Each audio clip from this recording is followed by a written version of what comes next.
মানে আপনি কোনটাকে সবচেয়ে বেশি বলতে পারবেন, এই তিনটা পায়া ট্রাইপড, এই ট্রাইপডের উপরে আপনার হতে হবে।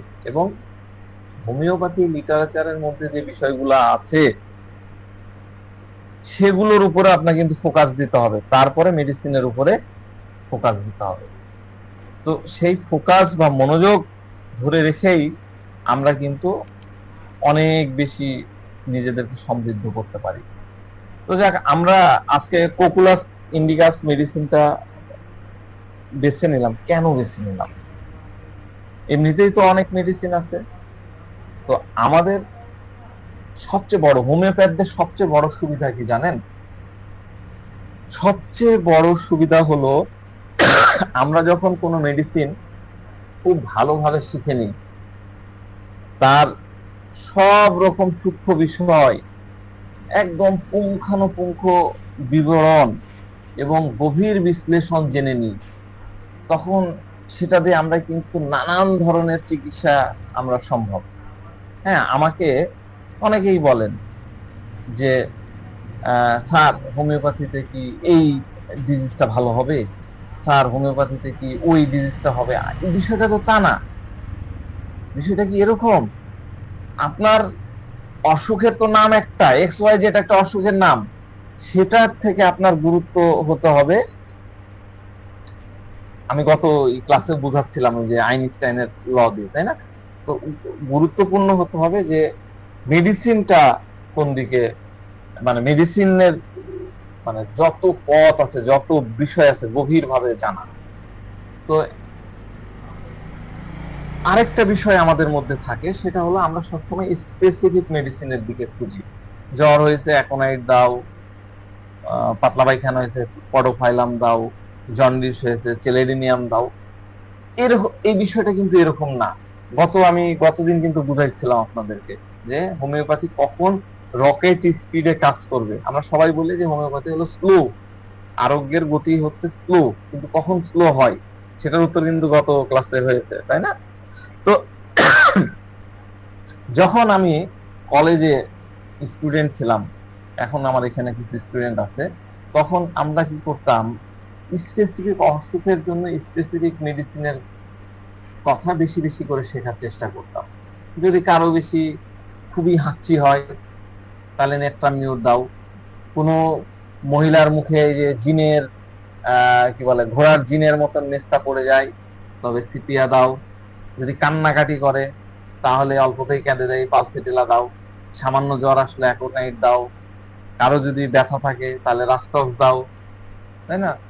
এবং লক্ষণ যদি এরকম হয় তাহলে এরকম লক্ষণ হলে ব্রায়ানিয়া দাও, এরকম এরকম লক্ষণ হলে আর্সেনিক দাও, এরকম এরকম হলে রুটা দাও। এগুলোই কিন্তু আমরা শিখে আসছি। তো তাই পাশ করার পরে, ঠিক পাশ করার পরে বললে ভুল হবে, শিক্ষার্থী অবস্থায় এই লক্ষণ ভিত্তিক বা সিমটোমেটিক যে সমস্যাগুলো ছিল সেগুলোর উপরে ফোকাস করে আমরা কি করতাম, কিস টেকিং করতাম এবং ওই ওষুধকে চিন্তা করে নিচ্ছে আগে, এবং রোগীর মুখ থেকে ঠিক ওই কথাগুলাই কিন্তু শুনতে পাইতাম, খোঁচাতাম, ওই দিকে নিয়ে যেতাম। তো রুগী হয়তো বলতো যে তার সমস্যা, স্যার আমার সমস্যা না ডান সাইডে, আমার সমস্যা বাম সাইডে, আমার এই মাথা ব্যথা পেছনের দিকে এই জায়গা থেকে, আমার এই আধ কপালে ব্যথা, এইখান থেকে এই পর্যন্ত ব্যথা। হ্যাঁ, তো আমরা আবার তাকে বিভিন্ন জিনিসও জিজ্ঞাসা করলাম, কি ব্যথাটা কোন দিকে যায়, বাম থেকে ডান, ডান থেকে না, ইয়া কাশি হচ্ছে, কাশি কি ড্রাই না কফ আছে। তো এই ধরনের ফোকাস মানসিকতা নিয়ে আমরা কিন্তু শিখে গেছি এবং প্র্যাকটিসও কিন্তু শুরু করে দিয়েছি। তো এতে যে পয়েন্ট গুলা মিস হয়ে যেত, আমরা রুগীর সিমটম তো বুঝতে শুরু করতাম কিন্তু রুগীকে বুঝতে পারতাম না। রোগের সিমটম সব পেয়ে গেছি, আমাদের এখানেও অনেক আছেন, অনেক এক্সপার্ট, একদম ধপাধপ ধপাধপ সিমটম বাইর করবে, এখানে আছিল ওইখানে ওই, কিন্তু ওই সিমটম নিয়ে রুগীকে কিন্তু আর বুঝতে পারতাম না। একদম আমার কথা বলতেছি, আপনারা আমার থেকে অনেক ট্যালেন্ট, আপনারা হয়তো ওই সিমটম নিয়ে বুঝে ফেলতে পারছেন, কিন্তু ডেফিনেটলি রুগীকে বোঝা যায় না। আমরা তো প্রথম থেকেই বলে আসি, হ্যানিম্যান স্যার তো আমাদেরকে বলেই গেছেন, আমাদের হোমিওপ্যাথির পরম গুরু মহাত্মা মহর্ষি doctor Christian Friedrich Samuel Hahnemann কিন্তু আমাদেরকে সেই চিরন্তন সত্যটা শিখায় গেছেন কি সত্য? Treat the patient not the disease, অর্থাৎ রোগ নয়, রোগীর চিকিৎসা করো। তো আমাদের প্রাইম কাজ তো এটাই, তাই না? কিন্তু আমরা কি করছি? সিমটমের পিছনে ছুটে বেড়াচ্ছি। তো এখন কি হয়, আমরা যখন কেস চেকিং করতে যাই তখন আমাদের ফোকাস কেবলমাত্র সিমটম সংগ্রহ করার পিছনেই থাকে। যে আমি কাশতেছি, আপনার কাছে গেলে আপনি কাশি কখনো পারে পানি ফেলে বাড়ছে, ঘামলে বাড়ছে, হ্যান ত্যান নানান 7-17, মানে আমাদের ডাক্তার হিসাবে এটাই থাকে, সংগ্রহের পিছনে আমরা একদম মানে আদা নুন জল খেয়ে লাগে পড়ি। আমরা রুগীর রোগের কথা শুনতে বেশি পছন্দ করি।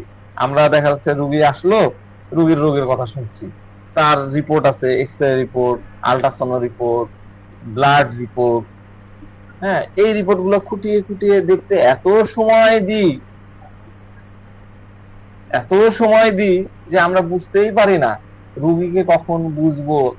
হ্যানিম্যান তো বলে গেছে রুগীকে বোঝো, treat the patient not the disease, man in ডিজিজটাকে বোঝো।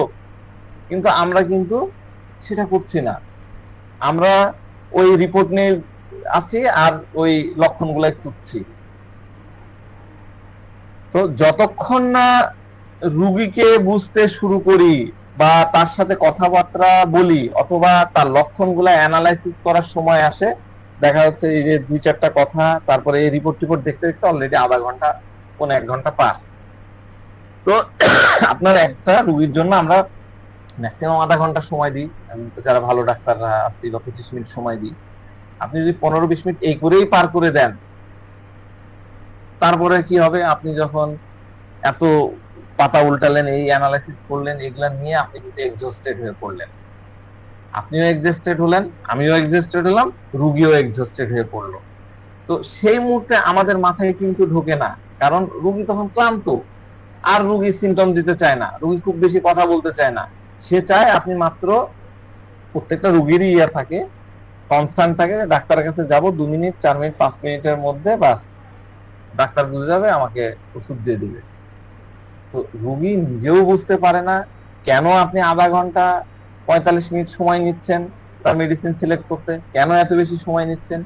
রুগী তখন আপনার উপরে এক ধরনের ডাউট তৈরি হয়ে যায়, আমার ডাক্তার তো আমার কথা বুঝতে পারছে না, ডাক্তারের মাথায় মনে আমার কথা ঢুকছে না, আধা ঘন্টা হয়ে গেল অথচ ইনি শুধু জিজ্ঞাসা করেই যাচ্ছে। তো রুগীর মনে মনে ভাবে যে আমি তো ডাক্তারকে বলেই দিয়েছি যে আমার হাঁটু ব্যথার জন্য আসছি, আমার সকাল থেকে বা 3 দিন থেকে হাঁটু ব্যথা করছে, আমি তো বলেই দিলাম যে আমার সমস্যা হলো হাঁটু ব্যথা, তাহলে আপনি আমার হাঁটু ব্যথার ওষুধ দেন। বড় জোর আপনি 5 মিনিট সময় নিতে পারেন, কিন্তু আপনি 45 মিনিট, আপনি আধা ঘন্টা ধরে আমার রিপোর্ট দেখলেন, এই করলেন ওই করলেন, উল্টাপাল্টা প্রশ্ন করে, পানি খেতে ভালো লাগে না, অমুক খেতে ভালো লাগে, পিপাসা কেমন, হ্যান ত্যান করে আপনি সময় নষ্ট করে দিলেন। তো এই যে একটা জায়গা, এই ভাবনা থেকেই কিন্তু আমরা যে মানে কি বলবো, মানে মডার্ন এবং মানে একদম মডার্ন কনসেপ্টের যে কেস টেকিংটা ইয়ে করি, এই যে এই ফোকাস থেকে আমরা কিন্তু এটাকে দেখি। ঠিক আছে? তো এই বিষয়টা মূলত কি বলবো, মানে আনকভার্ডই রয়ে গেছে, মানে আনডিসকভার্ডই রয়ে গেছিল। আমাদের মানে গুরু ডক্টর এম.এ. সেগাল স্যার, তিনি কিন্তু এই বিষয়টাতে ফোকাস করতেন।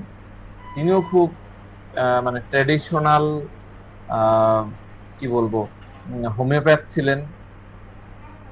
ওই রকম সিমটম নিয়ে যখন ফিলিওর হচ্ছেন, তখন তার মাথায় আসলো যে কেস টেকিং এ নিশ্চয়ই কোন একটা জায়গা আছে, সেটার ফোকাসটা ওই জায়গায় করতে হবে। তিনি এই বিষয়টা খুব ভালো করে বুঝে গেছিলেন যে রুগীর চিন্তা ভাবনা বা রুগী নিজে যা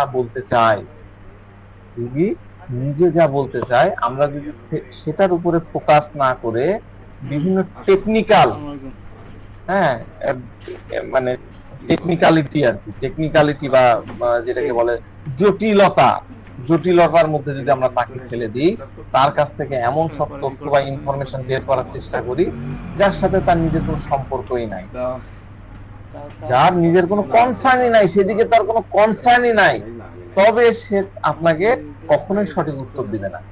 সে চাইবে কত তাড়াতাড়ি আপনার কাছ থেকে রেহাই পাওয়া যায়, নিস্তার পাওয়া যায়। সে খালি বলে হ্যাঁ ডাক্তার সাহেব ঠিক ঠিক, হ্যাঁ হ্যাঁ এরকম। আপনি কি ঠান্ডা পানি খান? হ্যাঁ হ্যাঁ খাই। আপনি কি গরম পানি খান? হ্যাঁ আমি গরম পানি খাই। আপনি কি লবণ খান? হ্যাঁ লবণ খাই। খাক আর না খাক, ওই তাড়াতাড়ি হ্যাঁ হ্যাঁ বলে দিয়ে আমার হাঁটু ব্যথার ওষুধ দেন বাবা, আমি বাড়ি যাই।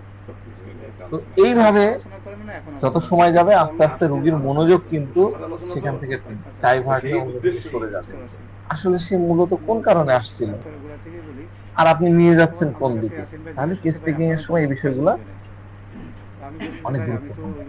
তো আমাদের কেস টেকিং এর সময় প্রথম ফোকাস এটাই থাকে, আমরা বিশেষ করে, যে সবার আগে রোগীর কথা ভালোভাবে শোনা হোক। সে কি বলতে চায়, সে যদি বলে যে ডাক্তার সাহেব আমার ব্লাড রিপোর্টটা দেখুন, তাহলে আপনি বলবেন যে, আমরা বলবো যে হ্যাঁ অবশ্যই দেখবো। সে যদি বলে যে আমার হাঁটু ব্যথা, ঠিক আছে, আমরা তখন হাঁটু ব্যথা নিয়ে কেবল কথা বলবো, আমরা অন্য কোনো প্রসঙ্গকে টেনে নিয়ে আসবো না। তো রোগী কি চায়? রোগী চায় তার হাঁটু ব্যথা, আপনি কেবল সেটা নিয়ে কথা বলুন, আমরাও ঠিক কিন্তু সেটাই করি। বুঝতে পারছেন? এটাই আমাদের কনসার্ন। এখন আমাদের সাথে যে নতুন স্টুডেন্টরা জয়েন হয়েছেন, তারা অনেকেই আমার সম্পর্কে জানেন। হ্যাঁ, তো তাদের কাছে মনে হয়, আমরা মনে হয় রোগীর কেস টেকিং এর সময় শুধুমাত্র মাইন্ডের উপরে ফোকাস করি।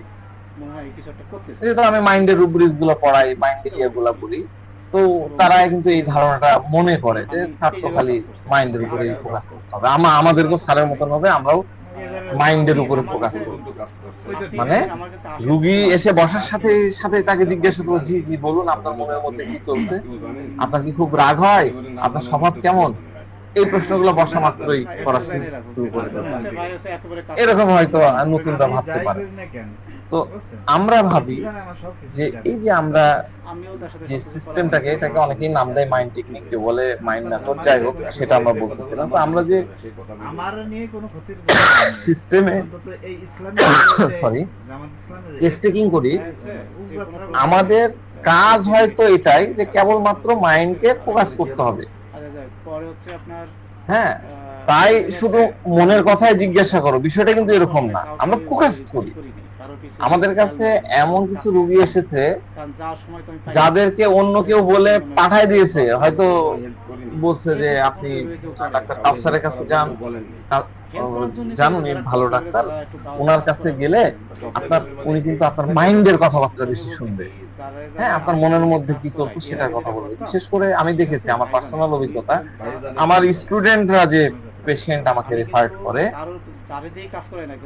বা আমার স্টুডেন্টরা যখন আমার সামনে বসে পেশেন্ট হিসেবে বসে হেল্প নেয়, তখন তারা এই কথা খালি মাইন্ড মাইন্ড নিয়ে ইয়ে করে। তো কিছু পেশেন্টের ক্ষেত্রে আমার খুবই আশ্চর্য লাগছে যে তারা শুরুতেই মাইন্ড নিয়ে কথা বলা শুরু করে দেয়। তারা এসেই বলে যে স্যার আমি আপনাকে বলি, আমার কিন্তু রাগ না খুব হয়, ওই একটুতে রেগে যায়, আমি একটুতে প্রচন্ড রেগে যাই। তখন আমি বলি যে আরে ভাই, আমি কি আপনাকে জিজ্ঞাসা করছি, আমি তো আপনাকে জিজ্ঞাসা করিনি যে আপনার রাগ কেমন, আপনি রাগ হয় আপনি নিজে থেকে এরকমটা কেন বলছেন? তখন রোগী বলেন, না স্যার, আমার ওই আপনার একটা স্টুডেন্ট আছে না, এই আপনার কলেজের স্টুডেন্ট, ও হচ্ছে আমাকে আপনার কথা বলছে, আমি জানছি যে আপনি নাকি মাইন্ড ধরে ধরে কেসের সমাধান করেন। তো এই কারণে সে যেহেতু শুনে আসছে, তাই সে নিজে থেকেই আগে থেকে মাইন্ডের কথা বলা শুরু করে দিল, অথচ আমি কিন্তু তাকে জিজ্ঞাসাই করিনি। তাই এই বিষয়টা মনে রাখবেন, আমরা যখন কোনো মানে পেশেন্ট দেখি, তখন আমরা কিন্তু সরাসরি মাইন্ড সিমটম ধরি না। আমি পার্সোনালি কিন্তু সরাসরি মাইন্ড সিমটম ধরি না। আমরা কি করি, আমরা করি হচ্ছে মেন্টাল স্টেট, রোগীর মানসিক অবস্থাটা বুঝতে চাই। এটা খেয়াল রাখবেন, নোট করে নেবেন। আমরা কেস টেকিং করি, আমার মতন করে যারা কেস টেকিং করতে চান তাদের কিন্তু মাইন্ড সিমটমের দরকার নাই, মাইন্ড রুব্রিক্সের দরকার নাই, আপনার বুঝতে হবে মেন্টাল স্টেট। আমরা কাজ করি ব্যক্তির মানসিক অবস্থা তথা মেন্টাল স্টেটের উপরে। এটা হলো আজকের দিনের আপনাদের মানে কি বলবো প্রথম লেসন, ফার্স্ট ফোকাস। ঠিক আছে, আমি তো স্লাইড শুরু করে দিয়েছি। এখন দেখেন এই স্লাইডটা দেখেন, স্লাইডগুলো তৈরি করতে আমার অনেক সময় চলে যায়, চিন্তা করে থিম নিয়ে এসে। দেখেন একজন সাধারণ রোগীর কথা আমি বলছি যা আপনাদের বুঝতে হবে। আমরা আসলে কিভাবে কেস টেকিং করি, কি কি নেই আর কি কি নেই না, এই বিষয়গুলো দেখেন। এমনি ইন জেনারেল আমি একটু আলোচনা করি। আমরা একজন রুগী দেখা যাচ্ছে যখন টেস্টিং করছে, একটা রুগী যখন আমার কাছে আসছে তখন সে নির্দিষ্ট কিছু ওয়ার্ড বলে। যেমন ধরেন আজকে একটা পেশেন্ট এসে বলছে, স্যার আজকে না আমার খুব বেশি ডিপ্রেশনে, আমি আজকে খুব বেশি ডিপ্রেশনে আছি, আমি আজকে খুব বেশি ডিপ্রেশনে আছি, আমি আজকে খুব ফ্রাস্ট্রেটেড থাকি। দেখেন আমি স্লাইডে ওয়ার্ড গুলো লিখে দিয়েছি। হ্যাঁ, আজকে আমি খুব উদাস থাকি স্যার, মন খুব খারাপ থাকে, কিংবা আমি খুব নিরাশ বা ডিসঅ্যাপয়েন্টমেন্ট থাকি। তো এই 4-5টা শব্দ কিন্তু রোগী বলে, অনেক রোগী বলে। তো এগুলো যে কোনো পরিস্থিতিতেই হতে পারে। যেমন এই কথাগুলো এরকম হতে পারে যে, স্যার আমি চিকিৎসা নিয়ে খুবই নিরাশ, আমি খুবই নিরাশ, ডিসঅ্যাপয়েন্টমেন্ট, আমি খুব হতাশ কারণ আমি ভালো হতে পারছি না। স্যার আমার একটা খুব বড় ক্ষতি হয়ে গেছে, তাই আমি কয়েকদিন থেকে খুব স্যাড, আমি খুবই মনমরা হয়ে আছি স্যার, খুবই দুঃখী থাকি। স্যার আমার না, আমি এত ইনকাম করি, এত কিছু করি, বাসায় সবাইকে টাকা দিই, কিন্তু আমার বাড়ির লোকজন আমার কোনো কথাই শুনে না, আমাকে কোনো দাম দেয় না, আমার কোনো কথাই চলে না, এই নিয়ে আমি খুবই ফ্রাস্ট্রেশনে আছি। স্যার আমি ডিপ্রেশনে আছি কারণ আমার মন মেজাজ সব সময় খারাপ থাকে। তো রুগী এসে কিন্তু এই কথাগুলাই বলে দেয়, আপনারা খেয়াল করবেন এবার থেকে, এই টাইপের কথা কিন্তু রুগী বলে। এখন আমাদের কাজ কি?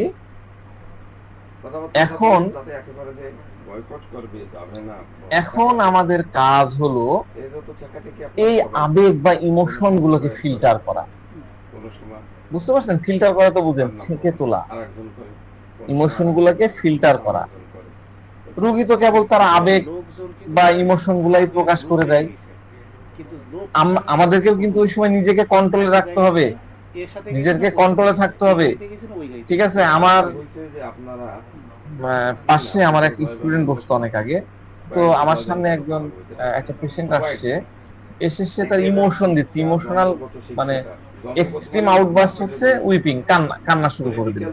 হ্যাঁ, সে কান্না শুরু করে দিল, কথা বলতে বলতে এদিকে দেখি মহিলাও কান্না, চোখ দিয়ে টস টস করে পানি পড়ছে। তো এইরকম হওয়া যাবে না। আমি অ্যাপাথি নিয়ে আপনাদের সাথে এর আগে আলোচনা করেছিলাম। তো নিজের ইমোশনকে নিজেকে কন্ট্রোলে রাখতে হবে। আমাদেরকে রোগীর সেই ইমোশন গুলোকে ঠিক ওই জায়গায় আটকাই দিতে হবে, তার পর্যন্ত রাখতে হবে, এর মধ্যে একটা দেওয়াল রাখতে হবে, নিজের ভেতরে ঢুকতে যাওয়া যাবে না। ধরেন এটা হলাম আমি বা আপনি বা আমরা, আর এটা হলো রুগী। তো রুগী এই পাশ থেকে তার ইমোশন গুলা দিচ্ছে, আর আমার ঠিক আগ বরাবর একটা ব্যারিয়ার, একটা বাঁধ তৈরি করে দিতে হবে, এখানে ফিল্টার হয়ে তার মেন্টাল স্টেটটা আমি তৈরি করব। আমি এই আর্টটাই আপনাদেরকে শেখাচ্ছি। তো রুগী যখন আপনার সাথে কোনো বিষয়ে কথা বলতে চায়, সে এমন কিছু ল্যাঙ্গুয়েজ ব্যবহার করে, এমন কিছু কথা বলে যা অন্য সাধারণ মানুষরা বলে না। অথবা সে আপনাকে এমন কোন ইনফরমেশন দিচ্ছে, এমন কোন তথ্য দিচ্ছে যা আপনি কখনোই শুনেননি। আমরা ঠিক সেই জায়গাটাই ফোকাস করব, আমরা ঠিক সেই জায়গাটাই মনোযোগ দেওয়ার চেষ্টা করব সবার প্রথমে, যা আপনি আগে কখনো শুনেন। বুঝতে পারছেন? এটাই হচ্ছে যে পিকুলিয়ার রেয়ার, হ্যানিম্যান বলেছে না, স্কয়ার, সেই জিনিস। তো এখন রোগী যদি বলে ধরেন সে ডিপ্রেস, সে অনেক ডিপ্রেশনে, তো আমরা রোগীকে সবার আগে এই প্রশ্নটা জিজ্ঞাসা করব যে সে ডিপ্রেশন বলতে কি বোঝে। আমি কিন্তু কেস টেকিং আপনাদেরকে শেখাচ্ছি। রোগী এসে বলে স্যার আমি না খুব ডিপ্রেস, আমি খুব ডিপ্রেশনে আছি। আপনি তাকে প্রশ্ন করবেন যে আপনি ডিপ্রেশন বলতে কি বোঝেন, আপনি ডিপ্রেশন বলতে কি বোঝেন, আপনি ওই যে যাচ্ছেন কেন এটাই কোন আগে খুলে বলুন। আমরা তাকে প্রশ্ন করব আপনি ডিপ্রেশন বলতে কি বোঝাচ্ছেন, একটু খুলে বলুন। দেখুন আপনি বা আমি বা একজন শিক্ষিত পারসন ডিপ্রেশন শব্দের মেডিকেল শব্দের অর্থ কি সেটা সবাই কিন্তু জানি না। আমরা কিন্তু সবাই ডিপ্রেশনের অর্থটা বুঝি, কিন্তু আমাকে অবশ্যই আমার নিজস্ব শব্দ বা নিজস্ব ধারণা ওই পেশেন্টের উপরে কিন্তু চাপিয়ে দিলে হবে না, এটা মাথায় রাখতে হবে। পেশেন্টের উপরে আমরা চাপিয়ে দিতে পারবো না। ভালো করে মনে রাখেন কথাটা। আপনি ডিপ্রেশন আপনি যা বোঝেন আপনার কাছেই থাকবে, ওই যে দেওয়ালের মধ্যেই থাকবে। আপনি পেশেন্টের ওই পারে আপনার নিজস্ব শব্দ, আপনার নিজস্ব ধারণা তার উপরে চাপায় দিলেন। আমাকে তার নিজস্ব দৃষ্টিভঙ্গি থেকে বুঝতে হবে যে সে ডিপ্রেশন বলতে কি বোঝাচ্ছে, তার এই ডিপ্রেশন কেন হচ্ছে, কোথায় থেকে আসছে, কত সময় ধরে আসছে, এবং সে নিজে কেন ডিপ্রেশন শব্দটা বলছে, কে তাকে শেখাইছে, কে তাকে বলে দিয়েছে যে তোমার এটা হলো ডিপ্রেশন, তোমার ডিপ্রেশন হচ্ছে। এই বিষয়গুলো আমাকে তার কাছ থেকে বুঝতে হবে। তাহলে রোগীকে জিজ্ঞাসা করে আমাদেরকে এই বিষয়গুলো পরিষ্কার করে নিতে হবে। সে জানলো কিভাবে যে সে ডিপ্রেশনে আছে। রোগী হয়তো বলবে যে স্যার ডাক্তার বলেছেন যে আমার ডিপ্রেশন, আমি ডাক্তার মামুন হোসেনের কাছে গেছিলাম, তিনি আমাকে বলেছেন যে আপনার ডিপ্রেশন। তখন তাকে আমরা জিজ্ঞাসা করব, এরকম পেশেন্ট পেলে আপনি জিজ্ঞাসা করবেন ডাক্তার বলছে যে আপনার ডিপ্রেশন আছে, আপনারও কি তাই মনে হয় যে আপনার ডিপ্রেশন হয়েছে? তো এরকম ক্ষেত্রে রোগী হয়তো বলবে না স্যার আমার নিজে তো মনে হয় না যে আমি ডিপ্রেশন আছি, কিন্তু ডাক্তার বলেন যে আমার ডিপ্রেশন হয়েছে, এবং আমার ফ্যামিলি মেম্বারও বলে যে আমার ফ্যামিলিও বলছে যে আমি ডিপ্রেশনে আছি। তাহলে রোগী নিজে কি বোঝে এবং সে কি ভাবছে, রোগী নিজে কি বুঝছে এবং সে নিজে কি ভাবছে, যে কি ভাবছে বলেন তো, রোগীর এই জায়গায় কি হলো, তার কি ডিপ্রেশন আছে কি নাই, রোগী কি ভাবছে? আছেন আপনারা? কেউ নাই? কেউ শুনেনি? না আছে স্যার, আছে শুনছি। রোগীর কি এই রোগী কি ভাবছে, তার কি ডিপ্রেশন আছে? নাই স্যার, মনে হচ্ছে তার ডিপ্রেশন নাই, তার ডিপ্রেশন নাই। এটা কিন্তু সবচেয়ে ইম্পর্টেন্ট। তাকে ডাক্তার কি বলেছে সেটা ইম্পর্টেন্ট না, তার ফ্যামিলি তাকে কি বলেছে তার ইম্পর্টেন্ট না, তার মামা, তার বউ, তার হাজবেন্ড, তার অমুক তমুক কে কি বলছে সেটা বিষয় না। রোগী কি বলছে সেটা ইম্পর্টেন্ট। আপনি নিজে কি ভাবেন, আপনার কি ডিপ্রেশন আছে? রোগী বলছে না স্যার আমার তো মনে হয় যে আমার কোনো ডিপ্রেশন নাই, আমার মনে হয় না যে আমি ডিপ্রেশনে আছি। তাহলে ভাই আপনি আমার কাছে কেন আসলেন? এটা কিন্তু আপনার একটা প্রশ্ন, কেস টেকিং এর একটা প্রশ্ন আমি আপনাদেরকে শিখাই দিলাম। তাহলে ভাই আপনি আমার কাছে কেন আসলেন? তাহলে এটা হলো আপনার স্টার্টিং পয়েন্ট, এটা হলো আপনার স্টার্টিং পয়েন্ট। আমাদেরকে সে বিষয়টি সবার আগে শিখতে হবে, তা হলো আমার কেসের এন্ট্রি পয়েন্ট কি হবে। কেস টেকিং এর সময় আমরা কোন কেসে কোন দিক দিয়ে ঢুকবো, এন্ট্রিটা করবো কোন দিক দিয়ে। অনেক সময় আমরা কিন্তু এন্ট্রির ক্ষেত্রটা বুঝতে পারি না, যে এই রুগীটা আসলো, এই রুগীর মধ্যে কোন দিক দিয়ে ঢুকবো, এন্টার করবো কোন দিক দিয়ে। এর জন্য অনেকগুলা কিন্তু এন্ট্রি গেট আছে, প্রবেশদ্বার আছে, অনেক জানালাও আছে, ডোর উইন্ডোজ আছে, দরজাও থাকে। তো রোগী কোন দিক দিয়ে এন্টার করতে হবে সেটা তো আমার জানা নাই, আমার জানা থাকে না। তাই আমার সবার আগে খুব অ্যালার্ট থাকতে হবে যে রোগী কোন দিক দিয়ে আমাদের দিকে এন্ট্রি দিচ্ছে, এবং আমাকেও ঠিক ওই দিক দিয়ে এন্ট্রি করতে হবে। রোগী বলে দিতে হবে যে আমাকে কোন দিক দিয়ে এন্ট্রি দিতে হবে, কোন দরজা দিয়ে ঢুকতে হবে। এমনটা যদি হয় রোগী বলে যে উইন্ডোতে ঢোকেন, উইন্ডোতে ঢোকেন, আপনি রোগী যদি উইন্ডোতে এন্ট্রি দিচ্ছে, আপনাকে কিন্তু দরজা দিয়ে ডোর দিয়ে ঢোকার চেষ্টা করলে হবে না। আপনি যদি ডোর দিয়ে ঢোকার চেষ্টা করেন তাহলে সেটা ভুল কেস টেকিং হবে, আপনি অন্যদিকে চলে যাবেন। এটা সবসময় মনে রাখতে হবে। আমি একটু আগে একটা উদাহরণ দিয়ে বুঝালাম যে রোগী এসে আপনাকে ডিপ্রেশনের কথা বললো, তাহলে আমরা তার কিন্তু ডিপ্রেশন দিয়েই ঢুকে পড়লাম, তাই না? ওই রোগীর ক্ষেত্রে এন্ট্রি পয়েন্টটা হলো ডিপ্রেশনের জায়গায়। তো আমরা সব সময় তার পেছনে বা তার সাথে সাথেই থাকতে হবে এবং দেখতে হবে সে কোন দিক দিয়ে এন্ট্রি দিচ্ছে।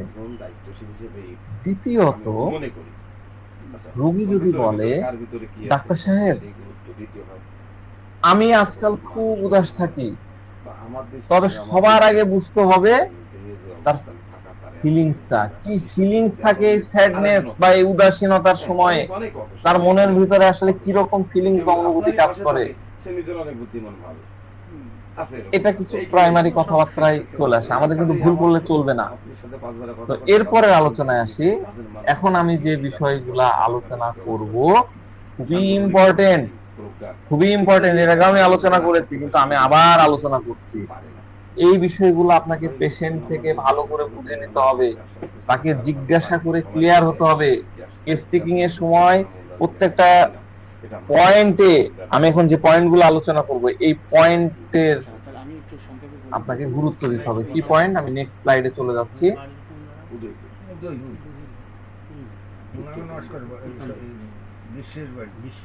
বিশ্বের বাড়ি ঠিক না, আমরা শেখ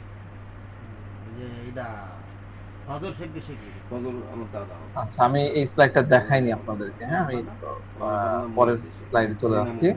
কেস টেকিং এর সময় কোন পয়েন্টগুলো আমাকে গুরুত্ব দিতে হবে।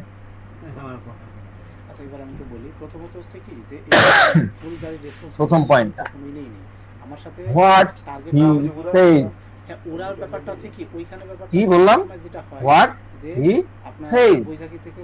রোগী যদি এই কথাটি জিজ্ঞাসা করে, রোগী যদি আপনার কাছে এসে এই কথাটি বলে যে ডাক্তার সাহেব আমার সমস্যাটা কি, আমি কখন ভালো হব, এই টাইপের কথা তো রোগী বলে না, প্রায় রোগী এসে বলে যে ডাক্তার সাহেব আমার সমস্যাটা বুঝলেন, আমার সমস্যাটা কি, আমি কখন ভালো হব। তো রোগীরা সাধারণত প্রথম যে লাইনটি বলে, ফার্স্টে এসে আপনাকে সাধারণত আর ইন জেনারেল কথা বলতেছি, সেটাকে আমরা বলি হোয়াট হি সেড। এরপরে আসে how he said. How he said, সে কিভাবে কথা বললো, সে কিভাবে কথা বললো, সে কি রেগে গিয়ে কথা বলছে, নাকি অনেক বেশি উদাসে কথা বলছে, স্যাড অবস্থায় বলছে, নাকি কিটমিট করে ইরিটেশন নিয়ে কথা বলতেছে। এই যে বলার ভঙ্গি, এটাকে আমরা বলি হচ্ছে হাউ হি সেড। তারপরে হয়তো সে জিজ্ঞাসা করে ডাক্তার সাহেব, কারণ রোগের কথাটা তো বলে হয়তো বলতে পারে যে এর মধ্যে কি কোনো ভয়ের ব্যাপারটা নেই তো ডাক্তার সাহেব, তার এর মধ্যে তো কোনো ভয়ের ব্যাপার নাই তো, আমার না আজকাল খুব ভয় লাগছে। ডাক্তার সাহেব আপনার কি মনে হয় আমি কি পুরোপুরি ভালো হয়ে যাব? এই যে কথাগুলো বলে রোগী, বিভিন্ন টাইপের ডিফারেন্ট টাইপের কথা বলে। এখন এই সে মানে এই কথাগুলো সে কেন বললো? সে কি ভয় পেয়েছে, নাকি সে ভাবতেছে তার সমস্যাগুলো ভালো হবে না? তো এটাকে আমরা বলি হোয়াই হি সেড। কেন, ঠিক কেন এই কথাটি সে বললো। এর পরের ধাপে আসে জামাতের থেকে কেউ বের হয়ে যায়, হয়তো এই পাশেরটা ওই পাশে কিছু, ওই পাশে না, ওটা আমি ভালোভাবে বলতেছি না। when he says, when he says, এই চারটা পয়েন্ট কিন্তু আপনাদের মাথায় রাখতে হবে কেসটা। when he says, যেমন রোগী আপনার কাছে এসে বলে এখন তো আর কোনো অপশন নেই ডাক্তার সাহেব, এখন আর কোনো অপশন নেই, কিংবা ডাক্তার সাহেব আসল কথা হলো আমার খুব ভয় লাগছে, মানে patient feels danger in his life. তার লাইফকে খুব ডেঞ্জার মনে করছে। তো রুগী যত রকম ইমোশন আছে সেগুলো সেগুলো এই সমস্ত বিষয় ফিল্টার হয়ে আসে। সে কেন এই কথাটি বললো? কারণ এখন তারা ভালো হচ্ছে না। তাহলে হোয়েন হি সেজ, যখন সে মনে করছে যে সে তার ভালো হচ্ছে না খুব খাওয়ার পরে, তো যখন সে রোগ হতে সুস্থ হতে পারছিল না, ঠিক তখনই তার মনে এই প্রশ্ন আসে যে আমি কেন ভালো হচ্ছি না, আমি কেন ভালো হচ্ছি না। তার আগে কিন্তু এই প্রশ্নটা ছিল না। অনেকদিন ওষুধ খাইছে, খেয়ে দেখায় কাশি ভালো হয় না, তখন তার মনের মধ্যে কাজ করছে আমি কেন ভালো হচ্ছি না। বুঝতে পারছেন? তো আমরা রুগীকে এই কথাটাই জিজ্ঞাসা করি, আমরা রুগীকে এই জিজ্ঞাসা করি যে আপনার মাথায় এই প্রশ্ন বা এই চিন্তা কখন আসলো যে আপনি কখন ভালো হবেন, মানে আসছে যে আপনি কখন ভালো হবেন। তো আমরা এগুলোতে কিন্তু রুব্রিক্স বানাবো না, এটা কিন্তু প্রথম কথা, এটা মাথায় রাখেন। এটা রুগীকে বোঝার জন্য এই প্রশ্নগুলো করি। আমরা জাস্ট রুগীকে জিজ্ঞাসা করব এই কথাটা আপনার মাথায় কবে থেকে আসছেন যে আপনি আর ঠিক হবেন না। রুগী তখন বলে যে অসুখ তো স্যার আমার 1 বছর ধরে আছে, কিন্তু আমার মাথায় এই চিন্তাটা 10 দিন থেকে এসছে। তো এবার প্রশ্ন হবে এর আগে কেন আপনার মাথায় আসেনি? এর মানে হলো হোয়েন হি সেজ, অর্থাৎ যখন 10 দিন আগে সে কথাটা বলা শুরু করছে, সে সময়টা আমাদের জন্য বেশি ইম্পর্টেন্ট। তার আগে তার মাথায় চিন্তাটা মোটেও আসেনি। তাহলে রোগীর অসুখটা হয়তো 6 মাস ধরে আছে, কিন্তু এই যে ভালো হবো না এই প্রশ্নটা আজকে সে জিজ্ঞাসা করছে, তাহলে এটা হলো তার প্রেজেন্টটা। বুঝতে পারছেন? 6 মাস ধরে চলছে, কিন্তু এই প্রশ্নটার উদ্বেগ আজকে হয়েছে, প্রশ্নটা তৈরি হলো আজকে, তাহলে এটা হচ্ছে প্রেজেন্ট। সে আজকে যা জিজ্ঞাসা করছে তা তার পাস্টে এই প্রশ্নটা মাথায় বিন্দু মাত্র তার মাথায় ছিল না। তাই আমরা রোগীকে জিজ্ঞাসা করি এই প্রশ্নটি যা আপনি আজকে আমাকে জিজ্ঞাসা করছেন, বা এই যে উদাসীনতার কথা আপনি আজকে আমাকে বলছেন, আপনার মনের ভিতরে এই ডিসঅ্যাপয়েন্টমেন্ট বা হতাশা, এই ফ্রাস্ট্রেশন বা এই ক্ষোভ, এগুলো আপনার মাথায় ঠিক কবে থেকে এসেছে? তখন রোগী বলবে যে স্যার এই তো মাত্র 2 দিন ধরে আসছে। আর রোগটা কতদিন হলো? এই তো স্যার 7 দিন 10 দিন হয়ে গেছে। তাহলে এই চিন্তাটা এখন আসলো, এটাই হলো প্রেজেন্ট। অনেকে প্রেজেন্ট প্রিডমিনেন্ট এগুলা বোঝেন না, এই কারণে আমি আলোচনাটা করছি। তাহলে প্রেজেন্ট আসলে কি? প্রেজেন্ট হলো রোগীর যে চিন্তা ভাবনা আজ এসে যুক্ত হয়েছে, সেটাকে আমরা প্রেজেন্ট বলি। হতে পারে তার রোগটা 6 মাস ধরে চলছে। তাহলে আমাদের এই কেস টেকিং এর জার্নি শুরু হবে এই 2 দিন আগে মাথায় আসছে, এই 2 দিনের অবস্থা থেকে। তার আগের বিষয়গুলো আমরা কেসে নিব না, অনেক জটিল হয়ে যাবে, অত জটিল আমাদের করার দরকার নাই, কারণ সেগুলো নিয়ে খুব বেশি কাজে লাগবে না। ঠিক আছে, এটা মাথায় রাখবেন। আমরা পরের স্লাইডে চলে যাই। Oculus indica.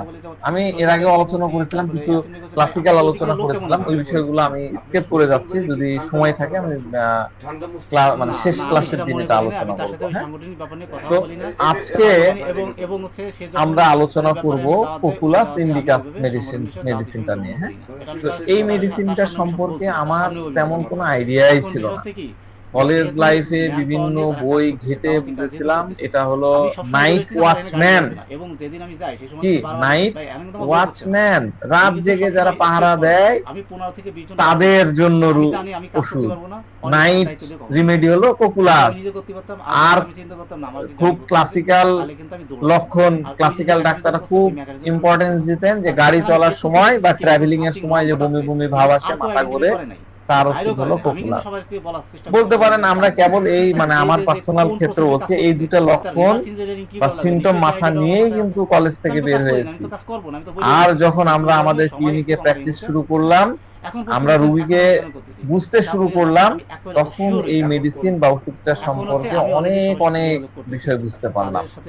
আমি যদি বলি, আমি আপনাদেরকে যদি বলি যে কোকুলাসকে আমি কিন্তু অনেক অনেক জটিল রোগে ব্যবহার করেছি। যেমন আমার খুবই মনে পড়ে, আমি 2013-14 সালে একটা পেশেন্টকে হ্যাঁ, তার দিয়েছিলাম লোকবল ছিল, লিভার আমাদের ওখানে একটা সিরোসিসের ইউনিট আছে, ওখানেও আমরা প্রায় পেশেন্ট, তার 100 অ্যাসাইটিস 100 হয়ে যেত, 200 থেকে 250 জন ওই লোক একদিন ছিল, দুদিন আমাদের পর পর তার ছোট পেট জায়গা থেকে ছিল, পানি সেখানে বের বলে করতে হতো। রাস্তায় যখন ডাক্তাররা বলেছিল বড় জোর 2 মাস মোকাররম মিয়া, তারপরে মিয়া আপনি ফারুকের উপস্থিত ছিল, তাদের কাছ থেকে আপনি রিপোর্টটা ভালো মতন খাওয়া দাওয়া করেন। সেই পেশেন্ট আলহামদুলিল্লাহ প্রায় 12 বছরের উপরে বেঁচে ছিল, মারা গেছেন। হ্যাঁ, কিন্তু খুব এবং মজার ব্যাপার হচ্ছে তার 1.5-2 বছরে ওই অ্যাসাইটিস হইতো না, পানি বাইর করতে না হতো না, শেষের দিকে এরকম অবস্থা ছিল। একদম স্বাভাবিক লাইফে বাড়ির কাজকর্ম থেকে শুরু করে সব কিছু সে করতো। কারণ আমরা ঠিক আছে, তো তো এই একটা সময় পর্যন্ত আমরা যেগুলো করছিলাম পপুলার সিন্ডিকাটকে আমি পেয়েছি, আমি তো তখন থেকেই মনে হয়েছিল যে এই মেডিসিনটা আমাকে ভালো করে শিখতে হবে, আরো শিখতে হবে। হ্যাঁ, তো এই মেডিসিনটা অনেক বেশি পেয়েছি, এবং হোমিওপ্যাথির আসল মজাটা কিন্তু এখানেই। আপনি যদি এমন একটা মেডিসিন খুব ভালোভাবে শিখে যান যা আপনার অনেক রোগের উপশম মানে করতে বা চিকিৎসা করতে খুব সহজে সাহায্য করবে, তাহলে এটা অনেক বেশি ভালো লাগা থাকবে। আর আপনারা যদি কেবলমাত্র এই ছোটখাটো লক্ষণ ভিত্তিক বা অর্গানো স্পেসিফিক বা ওই যে সিমটোম্যাটিক যদি কিছু ওষুধ শেখেন, তবে অল্প অল্প কাজ করবে এবং দীর্ঘমেয়াদী কোনো সুবিধা আপনি করতে পারবেন না। তো এই ওষুধের ইতিহাস আমরা হ্যানিম্যানের, দেখেন ছবিটাও আমরা বানাইছি আপনাদের জন্য। আমরা হ্যানিম্যানের সময় থেকে স্টাডি করতে পারি, অত ইতিহাস বলছি না। হ্যানিম্যানের সময় থেকে বর্তমান পর্যন্ত, from the time to Hahnemann to present time, এর মানে হলো হ্যানিম্যান কিন্তু তারও পপুলার ইন্ডিকাস কিন্তু তারও আগে থেকে ইউজ হতো। হ্যানিম্যান তো কিছু লিটারেচার পেয়েছিলেন, সেখান থেকে না তিনি পপুলাসকে প্রুভিং করে তারপরে এর দিকে আসলেন। তো এটা বলা যায় 300, 500 বা 600 বছর পুরনো একটা মেডিসিনের ইতিহাস আছে। তো এই ওষুধের মূল চিন্তা ভাবনা বা দর্শনটা তখন ছিল কিন্তু নার্সিং এর বিভিন্ন কমপ্লেন নিয়ে। নার্সিং মানে কিন্তু আবার ওই প্রফেশনাল নার্স মনে করেন না, এই যে আমাদের হসপিটালে যে নার্স গুলো থাকে সেটা কিন্তু মনে করা যাবে না। এর মানে এই নয় যে আমরা সমস্ত নার্সদেরকে এই ওষুধ দিয়ে দিব, ব্যাপারটা কিন্তু সেরকম ছিল না।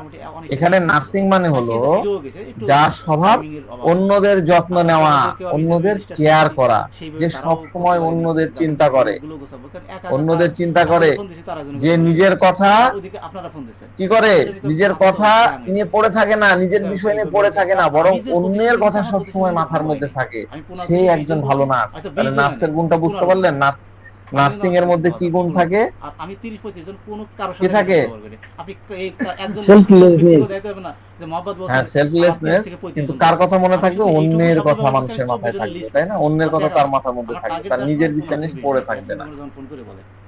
এইরকম ক্ষেত্রে হ্যানিম্যান সাহেব বা সে সময়ের ওনারা এই পপুলাসের বিষয়টা নিয়ে চিন্তা করতেন। মূলত এই চিন্তা ভাবনা থেকেই এই ওষুধটা দেওয়া হতো। যাদের সেবা করার মানসিকতা, তাদের জন্য এই মেডিসিনটা খুবই উপযোগী, তারা বলে দিয়েছে।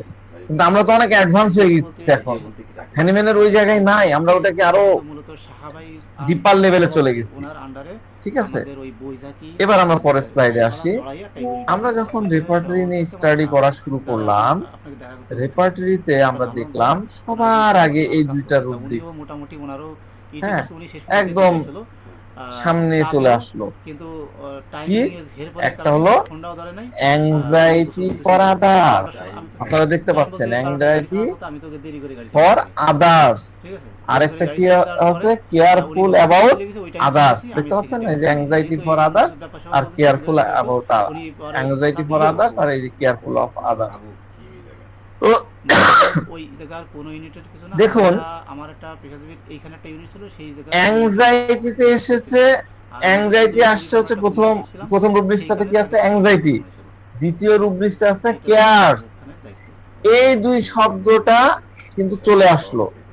এখন দেখেন, আমরা যদি রেপার্টরির উপরে একটু নজর দিই, এখানে একটা শব্দ আছে, দেখেন এই যে এইখানে, এই যে এখানে দেখতে পাচ্ছেন, এই যে এই শব্দটা কি? এটা হলো ফর। ফর আছে না? ফর। ভালো করে শব্দগুলো দেখেন, আমি রেপার্টরিও শেখাচ্ছি আপনাদেরকে গেস্ট টেকিং এর পাশাপাশি। ফর এবং দ্বিতীয় রুব্রিক্সটাতে কি আসছে, দেখেন এটা কি আছে, অ্যাবাউট। হচ্ছে কি যে এইখানে এটাতে আসছে আমি চাচ্ছি ফর যে আর এটাতে আসছে আপনাদের সবাইকে আমি অ্যাবাউট। এখানে একটা খুব দ্রুত একটা তো প্রজেক্ট করব, সবাইকে এটা আমি একটু এখানকার রেপার্টরি শেখার জন্য এটা একটা খুব ভালো বিষয়। ঠিক আছে? সাধারণত যারা রেপার্টরি বা রুব্রিক্স শেখান কথা বলে একটু পরিবেশটা তৈরি করি। তারা হয়তো এই ফর শব্দটার উপরে অত বেশি ধ্যান দেন না, অত বেশি গুরুত্ব দেন না। তারা রুব্রিক্সটাতে এই যে অ্যাংজাইটি, করেন। আদার্স এই বিষয়টাকেই ফোকাস করছেন, এখানেই আচ্ছা সন্ধ্যার পরে আমার বলছেন এখানেই একটু চেম্বারে টাইম দিত। থেমে যাচ্ছে অ্যাংজাইটি আদার্স, কেয়ার আদার্স। কিন্তু এই যে রুব্রিক্স গুলোর মধ্যে অ্যাবাউট আছে, ফর আছে, এই সব দুটার দিকে তারা কিন্তু ধ্যান দেন না। এগুলোর আসল মানে কি, এগুলো কেন ব্যবহার করেছে, কেন তার রেপার্টরিতে দিয়েছেন, না বুঝেই দিয়ে দিয়েছেন, নেহায়েত কি শব্দ বাড়ানোর জন্য এই শব্দগুলো করেছেন? আচ্ছা ঠিক আছে, বিষয়টা কিন্তু এরকম না। এগুলো কিন্তু এগুলা কিন্তু কোনো গ্রামাটিক্যাল বিষয় না, ভালো করে বুঝেন। এই অ্যাবাউট, ফর এগুলো কিন্তু গ্রামাটিক্যাল বিষয় না, এগুলো মূলত একটা গভীর চিন্তা ভাবনা যে কেয়ার কার জন্য করা হয়, care anxiety for other, anxiety কার জন্য করা হচ্ছে, কেয়ার কার জন্য করা হচ্ছে, অ্যাংজাইটি ফর আদার। এর মানে হলো কোন একটা নির্দিষ্ট সীমা বা লিমিটেশন নাই, আদার। আপনি যখনই কোনো মানুষকে বা ব্যক্তির জন্য এতই অ্যাংজাইটি বা উদ্বেগ প্রকাশ করছেন, আবার কেয়ার অ্যাবাউট আদার, তার মানে হচ্ছে তাদেরকে নিয়ে বা কাউকে নিয়ে আপনি কেয়ার করছেন, আমি কেয়ার করেই যাচ্ছি, ব্যক্তি বিশেষ আমি কেয়ার করেই যাচ্ছি। তাহলে এই দুটা জিনিস এত বছরের প্র্যাকটিসে সবচেয়ে বেশি প্রমিনেন্ট হিসাবে কিন্তু ধরা পড়েছে। তাই ডক্টর হ্যানিম্যানের সেই চিন্তা ও দৃষ্টিভঙ্গির সাথে সম্পর্ক তৈরি করা হলো, নার্সিং এর জন্য এই মেডিসিন ব্যবহার করা হয়। বুঝতে পারলাম তো? আমরা এই দুটা রুব্রিক্স দিয়েছি, আমরা এখন এই দুটা রুব্রিক্সকে রেখে আর একটু সামনের দিকে আগাবো। 4 বছর, এই 4 বছর স্টক করে 4 বছর ধরে খাচ্ছি। এলোগতি খাতি ভালো লাগে, ভালো হলে ওয়া বুঝবেন তো, অত গালের মধ্যে দিয়ে পানি ফেলে দিয়ে গিলি ভালো আর মন্দ কি বলবো। স্টুডেন্টদের সবাইকে বলি যে একটা বই অবশ্যই কেনেন, সেটা হচ্ছে কেন্টের ম্যাথমেটিকা। হ্যাঁ, তো অনেকেই কেনেন, বাংলা অনুবাদ কেনেন। আমি তাদেরকে বলি যে বাংলা অনুবাদটা কিনবেন, আর ইংরেজি বই কিনলে ভালো, আর না হলে অনলাইনে এই মেডিসিনের পাওয়া যায়, সেখান থেকে ইংরেজিটা বাইর করবেন আর বাংলা অনুবাদ মিলাই করবেন। কারণ বাংলা অনুবাদ এত কঠিন, সেটা থেকে বুঝে করাটা একটু টাফ। তো যাক, কেন তার ম্যাথমেটিকার মানে তার বইয়ে লিখেছেন যে if you pinch this patient on the great toe, he waits for a minute and then says, oh, instead of reacting immediately. মানে কি, তিনি কেন লিখেছেন, আমার কথা না কিন্তু, তিনি কি লিখেছেন, আপনি যদি এই রোগীর পায়ের বৃদ্ধাঙ্গুলিতে একটা জোরে এরকম করে চিমটি দেন, এইরকম করে জোরে একটা চিমটি কাটেন, তবে সে 1 মিনিট অপেক্ষা করবে। ওয়েট ফর এ মিনিট, উনি লিখেছেন, আমার কথা না, wait for a minute, 1 minute অপেক্ষা করবেন, তারপরে প্রতিক্রিয়া না দেখায়, মানে হয় কি আপনাকে একটা খোঁচা দিলে করে ওঠেন, তাই না? কিন্তু একে যদি আপনি খোঁচা মারেন, একে যদি এরকম চিমটি কাটেন, সে প্রতিক্রিয়ার সাথে সাথে দেখাবেন না, দেখালে 1 মিনিট পরে বলবে ও, ইমিডিয়েটলি সে কোনো রিঅ্যাকশন দেখাবে না। ভালো করে জিনিসটা মনে রাখেন। আজকে আমি আপনাদেরকে বিশাল একটা জিনিস শেখাচ্ছি, কিভাবে কেন্টের ম্যাথমেটিকা পড়তে হয়। আপনারা হাজার হাজার বই কিনেছেন, কিন্তু পড়াটা শিখতে হবে, কিভাবে পড়তে হয়। এই যে শব্দটা আছে, এই যে দেখেন আমি এখানে হাইলাইট করে দিই, এই যে শব্দটা আছে ও, দেখতে পাচ্ছেন আমি হাইলাইট করে দিয়েছি ও, এই ও শব্দটা আপনারা খুব ভালোভাবে খেয়াল করেন।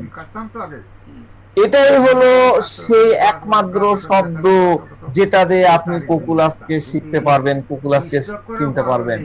ডাক্তার কেন্ট নিজের জীবনেও এটা শিখেছিলেন, তিনি প্রুভিং করেছেন, তিনি নিজের জীবনে এটা শিখেছেন। আমরাও আমাদের প্র্যাকটিস লাইফে এটা শিখেছি, আমাদের গুরুরাও আমাদেরকে এই জিনিস শেখাইছেন, আমিও আপনাদেরকে আজকে এটা শেখাচ্ছি।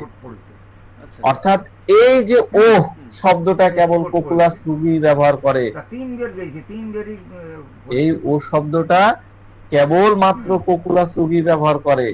এই বিষয়টা যদি আপনি একবার ভালো করে শিখে নিতে পারেন, একটিবার মাত্র আপনি ভালো করে শিখে নিতে পারেন, তবে বুঝবেন আজকের পর থেকে আপনার কোকুলাস রোগী শেষ, এইটা কোকুলাস নিয়ে ভয় চেনা লাগে শেষ, বা কোনো টেনশন করে শেখা না, রোগ শেষ। ব্যাধি নিয়ে? না, এইটা যদি ওরা আপনি এমনি ধরাটা জানতে শিখতে পারেন। জানতে ঠিক আছে? এই অসুস্থ এখন প্রশ্ন হয়েছে, কিন্তু হলো, আর কোনো রোগের মধ্যে রোগী থাকে না। কখন এই কিন্তু শব্দটি ব্যবহার হাঁটতে করে? চলতে হাঁটতে বসতে একটু জোরে হাঁটা দিলি একটু রোগী আমার কখন এই শব্দটি শরীর ব্যবহার করে? কাঁপে। এর জন্য আপনাকে একটু চিন্তা তার করতে আগে হবে এই এইখান যে দিয়ে কতজন রোগী আপনার সামনে এসে এই শব্দটা, কোন শব্দ, ওহ, ছোটবেলা এই গাছে শব্দটা বসে ব্যবহার বসে করেছে, দিলু চেয়ারম্যান ওহ বা উহ বা যাই হোক এই টাইপের শব্দ ব্যবহার করেছে। তো এখন যেমন আপনি রোগীর সাথে কথা বলছেন এবং সে আপনাকে কোনো প্রশ্ন জিজ্ঞাসা করছে যে স্যার, আমার এই সমস্যাটা গত 5-6 বছর ধরে আসছে, আমার এই সমস্যাটা গত 5-6 বছর ধরে চলে আসছে, আমি কিছুতেই বুঝতে পারছি না যে আমার এই সমস্যাটা আসলে কেন হচ্ছে। রোগী কি বলছে? স্যার, আমার না এই সমস্যাটা গত 5-6 মাস বা আচ্ছা হলো 5-6 মাস ধরেই চলে আসছে, হ্যাঁ আমি কিছুতেই বুঝতে পারছি না আসলে আমার সমস্যাটা হচ্ছেটা কেন। ডাক্তার সাহেব, আমি অনেক ওষুধ খেয়েছি কিন্তু এখন আমার মাথায় ঢুকছে না যে আমি কেন ভালো হচ্ছি না। রোগী কিন্তু খুব শান্তশিষ্ট ভাবে আরামে বিরামে আপনাকে বলছে। রোগীরা এই কোকুলাস রোগীর ক্ষেত্রে একটা জিনিস দেখবেন, এই কোকুলাস রোগী যদি এই কথা বলে এইভাবে এসে আপনার সাথে এইভাবে বলবে, আমি আবার ডেমনস্ট্রেশন দিচ্ছি, ভালো করে বোঝেন আমি এই ডেমনস্ট্রেশন কেন দিচ্ছি, আমি আপনাদেরকে মুখস্থ করায় ছাড়তে চাই। এইরকম রোগী এসে আপনাকে বলবে, হ্যাঁ আমার না এই সমস্যাটা গত 5-6 মাস ধরে চলছে, আমি কিছুই বুঝতে পারছি না যখন গ্যাসের চাপ দেয় তখন আমার আমার হার্টে সমস্যাটা কেন হচ্ছে। তখন স্যার, ওই গাগত হেন্ডে ভাঙিয়ে আমি চলে অনেক গেলে ওষুধ খেয়েছি তখন হাঁটতে পারি কিন্তু না। এখন আমার মাথায় ঢুকছে না আমি কেন ভালো হচ্ছে না। এইভাবে একদম শান্তশিষ্ট ভাবে অটল বিহারী বাজপেয়ীর নাম আপনারা শুনেছেন, হ্যাঁ, তাকে যারা চেনেন তারা দেখবেন সে কথা বলতো এইভাবে। তো আস্তে আস্তে যাই, আমি আমি কিন্তু জোরে হাঁটিনি, বলতে চাই আপনাদের এই স্টাইলে কিন্তু অটল বিহারী বাজপেয়ী কথা বলতো অনেকটা, এই স্টাইলে কিন্তু কোকুলাসকে আপনারা পাবেন। তো যাক, রোগী খুব শান্তশিষ্ট ভাবে আরামে বিরামে আপনাকে বোঝাচ্ছে যে আমি কেন ভালো হচ্ছি না, এটা আমার মাথায় ঢুকছে না, এতদিন ধরে ওষুধ খাচ্ছি অথচ আমার আসল মানে রোগের আসল কারণটাই জানতে পারছি না। অনেকের কাছে গেছি কিন্তু কেউ আমাকে পরিষ্কার করে বলছেন না। আমার সাথে এভাবেই চলছে, 6 মাস ধরে এভাবেই চলছে। মাঝে মাঝে একটা শ্বাস আসে। তো তখন আমি তাকে বলি হ্যাঁ, নিঃশ্বাস যে মানে আপনার শ্বাসটা এত জোরে সমস্যা হওয়া ঢুকিয়ে সত্ত্বেও আপনি একটানা চিকিৎসা করে যাচ্ছেন। শ্বাসটা এরকম টান দেন। তখন রুগী বলে, আমরা হঠাৎ তাহলে আমি এছাড়া কি বা করতে পারি স্যার, আমি তো কেবল ওষুধই খেতে পারি। রাগটা কি যখন তখন তাকে এরকম পেশেন্টকে আমি বলি, এমনও তো হতে পারে যে আপনি কোনো ভালো ডাক্তারের কাছে যাননি, আপনি কোনো ভালো ডাক্তারকে খুঁজে পাননি, অথবা হতে পারে আপনি আপনার রোগ সম্পর্কে ডাক্তারকে ভালোভাবে বুঝায় উঠতে পারেননি, আপনার রোগটা ক্লিয়ার করে আপনি ডাক্তারকে বলতে পারেননি। এখন আমি যখন এই রুগীকে কথাটা বললাম যে আপনি সম্ভবত ভালো ডাক্তারের কাছে যাননি, না হলে আপনি মনে হয় ডাক্তারকে ক্লিয়ার করে বলতে পারেন, রোগী তখন তৎক্ষণাৎ মানে একদম ইমিডিয়েটলি এই প্রতিক্রিয়া দেয়, "ও, ডাক্তার সাহেব, এতক্ষণে আমি আপনার কথাটা বুঝতে পারলাম, ঠিক বলছেন আপনি, একদম ঠিক বলছেন, একেবারে সঠিক বিষয়টা আপনি বলছেন, আপনি এখন যা বললেন তা আমার মাথায় ঢুকছে, হতে পারে আমি কাউকে আমার রোগটা ভালো করে বুঝাতেই পারিনি। এখন দেখেন এই যে ওয়ার্ড গুলো, ও ডাক্তার সাহেব, ওহ মানে শুধু ওহ না, নোয়াখালীর মানুষ তার ওহ ওইভাবে বলবে না, নোয়াখালীর ল্যাঙ্গুয়েজে বলবে। আমি আপনাদের বোঝানোর জন্য বলতেছি, এই ওহ ওয়ার্ডটা কিন্তু তার লোকাল ল্যাঙ্গুয়েজে বলবে। তাহলে এই যে ওই ও ওয়ার্ড, এটাই আমরা একদম শুরুতে কিন্তু ধরে ফেলেছি, আর ঠিক এই জায়গাটায় এই পার্সনের আসল মেডিসিনটাই লুকায় আছে। এখন আপনারা যদি নিজেদের মাথায় একটু খাটান তাহলে দেখতে পাবেন এই যে ওহ ওয়ার্ডটা আমরা আমাদের জীবনে রোগীর মুখে কতবার শুনেছি। আপনি হাজার হাজার রোগী দেখেছেন, কতজনের কাছ থেকে ঠিক এই ওয়ার্ডটাই আপনি শুনেছেন। শুনেছেন এরকম? হেদায়েত খেয়াল দিতে করে পারে। দেখবেন, মানে আজকে হেদায়েত চিন্তা পায়। করবেন, ডেফিনেটলি আপনি শুনেছেন, কিন্তু এতদিন আপনি জানতেন না, এই কারণে এই ও ওয়ার্ডটা আপনি গুরুত্ব দেননি। তার মানে কেন তুমি শিখাই গেছে, আপনি কেন পড়েছেন, কিন্তু ও ওয়ার্ডটার দিকে দেখেননি। তো বিষয়টা দেখতে খুব ছোট হলেও এটা কিন্তু ভীষণ একটা ইম্পর্টেন্ট জিনিস।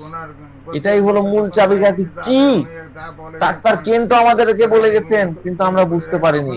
ডাক্তার কেন প্র্যাকটিসে এটা কিভাবে ব্যবহার করেছিলেন? ডাক্তার কেন্টের বক্তব্য এটা ছিল, এই রোগী যদি আপনি চিমটি কাটেন, এই রোগীকে যদি আপনি চিমটি কাটেন, একটা পিঞ্চ করেন, যেমন আমরা কাকে একটু খোঁচা দিলাম, একটু চিমটি কেটে দিলাম, একটু পিঞ্চ করলাম, তখন কোকুলাস রোগী কি করবে?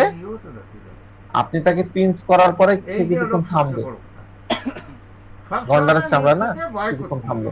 উফ উফ, ইস, ইস, ইস, ইস। এই এটা কি করলেন, এই এটা তুমি কি করলা, আমার কেন চিমটি কাটলা?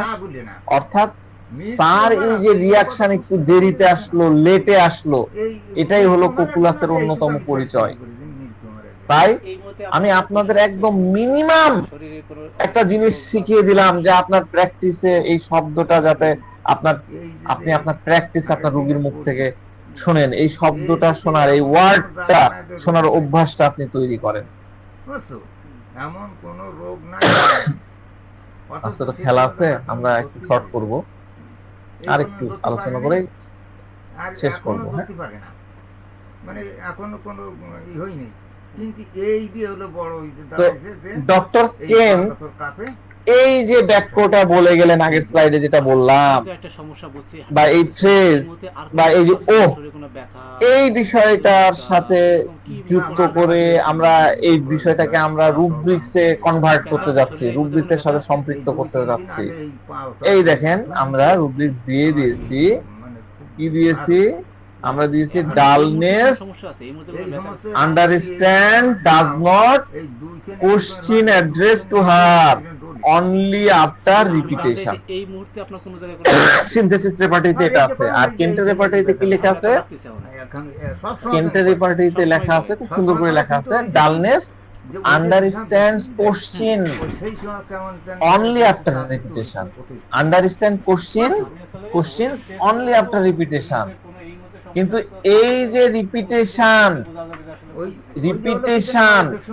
হ্যাঁ, রিপিটেশন শব্দটি কিন্তু কি, শব্দটি হচ্ছে রিপিটেটিং কিন্তু না, এটা রিপিটেশন।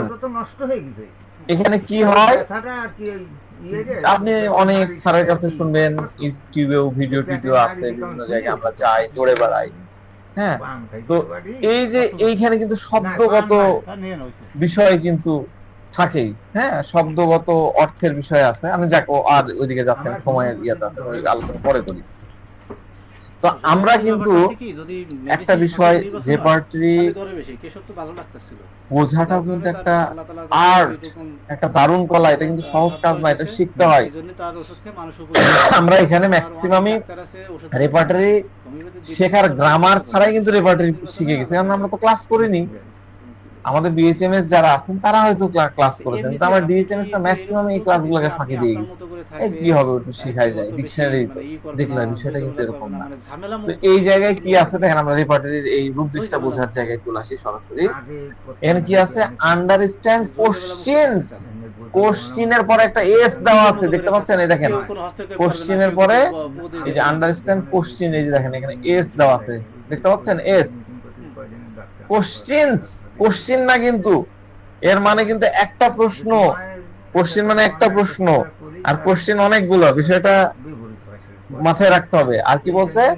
ডালনেস আন্ডারস্ট্যান্ড কোশ্চেন, এর অর্থ হল, এর অর্থ এই নয় যে আপনি রুগীকে একটা প্রশ্ন করলেন বা কোনো একটা বিষয় জিজ্ঞাসা করলেন আর সে দেরিতে বুঝতে পারছে, বরং সব কোশ্চেন, এখানে কি লেখা? All question.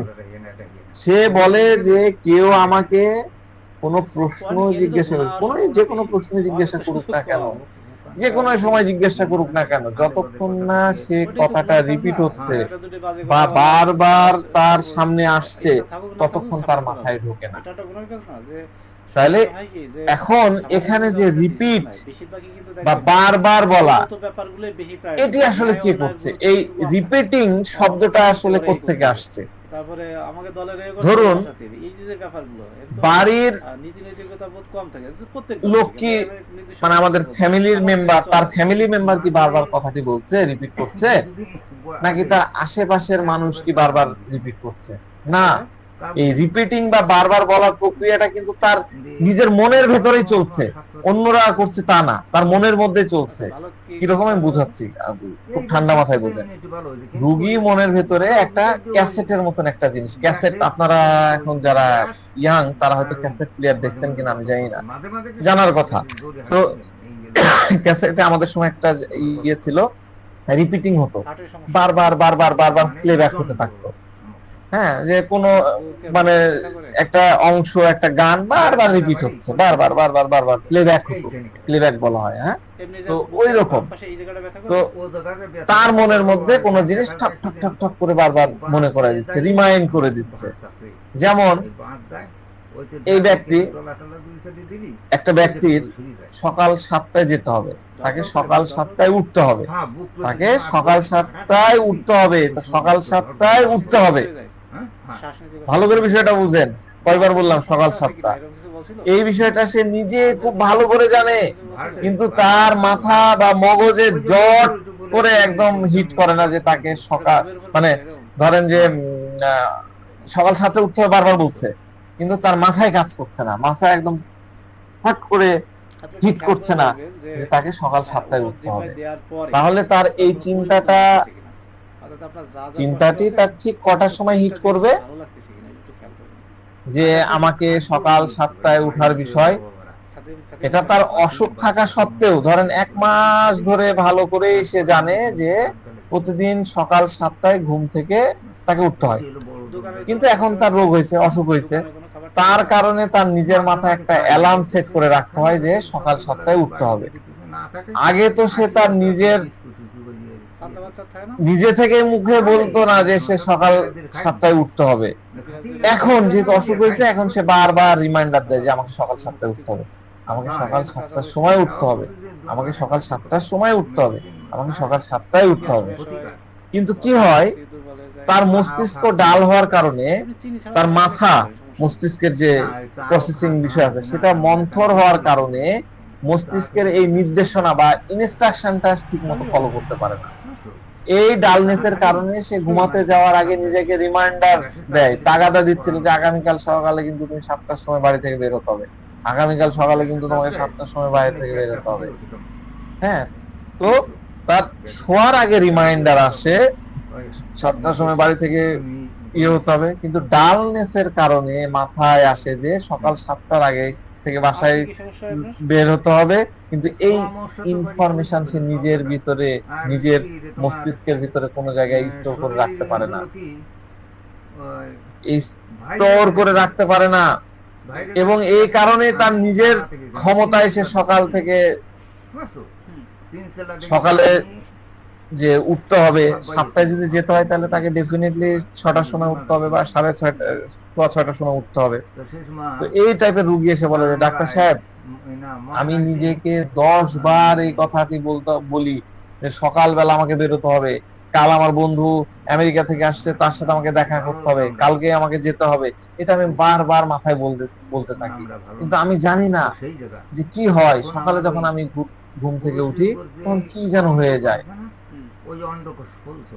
একে কিন্তু আমরা ফরগেটফুলনেস বা ভুলে যাওয়ার রোগ বললে হবে না, ডিমেনশিয়া বললে কিন্তু হবে না। সবার আগে মনে রাখবেন, ডালনেস মানে কিন্তু ভুলে যাওয়া না, ডালনেস মানে কিন্তু ডিকশনারিতে যাই থাক, কিন্তু আমরা প্র্যাকটিক্যালি ডালনেসের মানে কিন্তু কখনোই ভুলে যাওয়া বা ফরগেটফুলনেস কিন্তু আমরা বলবো না। এটা এমন নয় যে সে কোনো জিনিস ভুলে যাওয়ার রোগ আছে, ডিমেনশিয়া হয়ে গেছে, তার মেমোরি উইকনেস, স্মৃতির দুর্বলতা হয়েছে, এরকম কিন্তু না। ডালনেস মানে হলো কোনো বিষয়ে মাথা ততটা শার্প না, কোনো বিষয়ে তার মাথায় অতটা শার্প না, যে জিনিসটি সে আগে একবার ঝট করে বুঝে যেত, সেই জিনিসটা বুঝতে বা মাথায় ঢুকতে তার কিছুটা বেশি সময় লাগছে।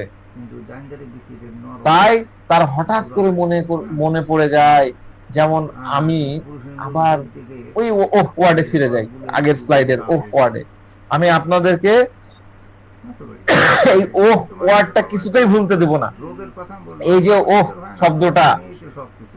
এটা আমি আপনাদেরকে ভুলতেই দিব না, আপনারা যত চেষ্টা করেন। আমি এতবার আপনাদেরকে এই আলোচনার মধ্যে বলবো। স্যার ডালনেস মানে আরেকবার বলেন স্যার। পরিমাণ মতো কিছু না। ডালনেস, আচ্ছা ডালনেস কি বললাম? ডালনেস মানে কিন্তু একটা কথা প্রশ্ন করি স্যার, বুঝিনি। আচ্ছা কমিয়ে গেছে মানে জি বলবো? ওই হ্যাঁ বলেন সময় এমন আছে যে দুইটাই সমান থাকে। বলেন বলেন প্লিজ বলেন, শুনছি। হ্যাঁ, কিন্তু ধরন শক্তিতে কমিয়ে গেছে। আপনার কথা শোনা যাচ্ছে না, আপনার কি এই যে আপনার কথা শোনা যাচ্ছে না, সম্ভবত নেটওয়ার্ক প্রবলেম। আচ্ছা আমি বলে দিচ্ছি, ওই ডালনেস মানে হলো এই ব্যক্তির মাথাটা অতটা শার্প না, যে জিনিসগুলো আগে। হ্যাঁ বলেন। আমি আমি আলাউদ্দিন সরকার। হ্যাঁ বলেন। খারাপ লাগতেছে যেতে? না ভালো লাগছে, কারণ ওই ভিতরে পেটের ভিতরে যখন ঠান্ডা একটু বলবো স্যার? ওই ভিতরে ঠান্ডাটা হ্যাঁ বলেন প্লিজ বলেন, সময় নষ্ট করেন না। আমি বলছি যে আপনি বললেন যে ও শব্দ ব্যথাটা করে হ্যাঁ না, পরীক্ষার সময় যখন হ্যাঁ। ছিল রোগীকে ওষুধ খান কি শব্দটা কি বলছি, এখন শরীরে তখন কি ও শব্দটা এখন কোনো দোকানে খালি এই যে এইখানেই যে তা বলছি জিজ্ঞাসা করতে এইখানে ও শব্দটা কি তখন আমরা পাইছিলাম ওই যখন পরীক্ষা করছিল প্রথম দিন? না সেইটুকু মানে প্রুভিং এর সময়ের কথা বলছিলেন, প্রুভিং এর কথা বলছেন, প্রুভিং এর সময় পাওয়া গেছে কিনা? থাকার জন্য ব্যথাটা করে। হ্যাঁ অনেক সময় দেখা যায় বসে থাকা জি জি জি জি। আর ওই আচ্ছা আমি আগের যে স্লাইডটা দিলাম ওটা হচ্ছে ডক্টর জিটি কেন্টের স্লাইড, এবং তিনি প্রুভিং এ পেয়েছেন বলে ওয়ার্ডটা কিন্তু লিখে দিয়েছেন। বুঝতে পারছেন? আমি যে ইয়েগুলো পড়ালাম কিন্তু সবই প্রুভিং এর পড়া।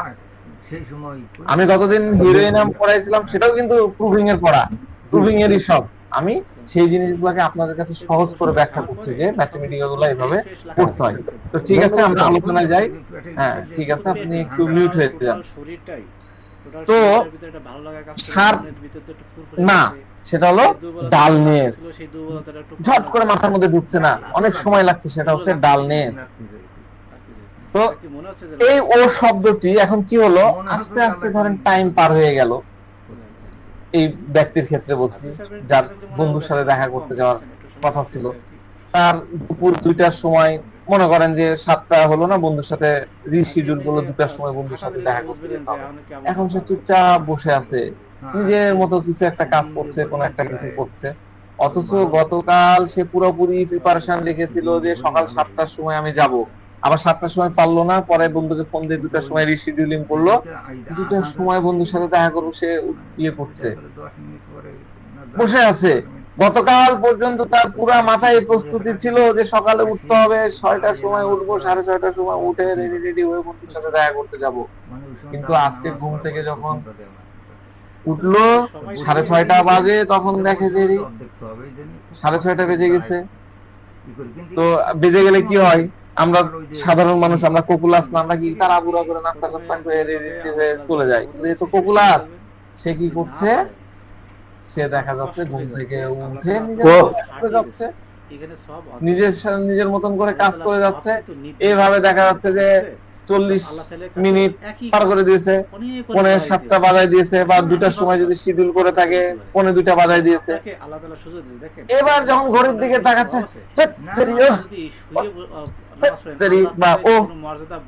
আমি কি করলাম, আমার তো হাই আল্লাহ, আমার তো বন্ধুর সাথে কথা বলা ছিল, 10 বছর ধরে তার সাথে দেখা হয়নি, তার সাথে আমি অ্যাপয়েন্টমেন্ট 7টায় ইয়ে করেছিলাম, ওটা মিস করলাম, 2টা বাজে গেছে, অ্যাপয়েন্টমেন্টটা মিস করে ফেলাম, আল্লাহ আর তো 10 মিনিট। একই শব্দ কিন্তু আপনি মাজুর, বাস। আপনি দাঁড়ায় পড়তে পারতেছেন না, এখন সে হঠাৎ করে ঘাবড়ে গেল, এখন আমি কি করবো, এখন আমি কি করবো, কই যাব, কিভাবে যাব? তাহলে এখানে আবার আমি এই ওফ ওয়ার্ডটা কিন্তু টেনে আনলাম। এই ওয়ার্ডটা অনেকবার আসে, বলতে পারেন প্রায় সময় আসে, ঠিক আছে, এটা মাথায় রাখবেন। এরপরে দেখেন আমি আপনাদেরকে বুঝিয়ে দিলাম ডালনেস খুশি হবে না আন্ডারস্ট্যান্ড কোশ্চিন কারণ সেখানে অনলি আছে। After repetition. এখানে রূপ size বৃষ্টিতে আপনি নেই, ডালনেসের তাহলে সাথে সেখানে আপনাদের খুশি দেখতে হবে যে একদম এই আল্লাহর সাথে জায়গায় সেখানে তুলনা কোন হবে। ওয়ার্ড আসবে, তার আল্লাহ তাআলা ওহ, কোরআনের কোনো অভাব আছে? ওয়ার্ডটা আল্লাহ আপনাকে পরিষ্কার খুশি করে একটা বলে gift দেবে। দিচ্ছে, সেই gift তাহলে টা আপনি ও নিলে শব্দটা আল্লাহ আসলে খুশি মানে হবে। কি?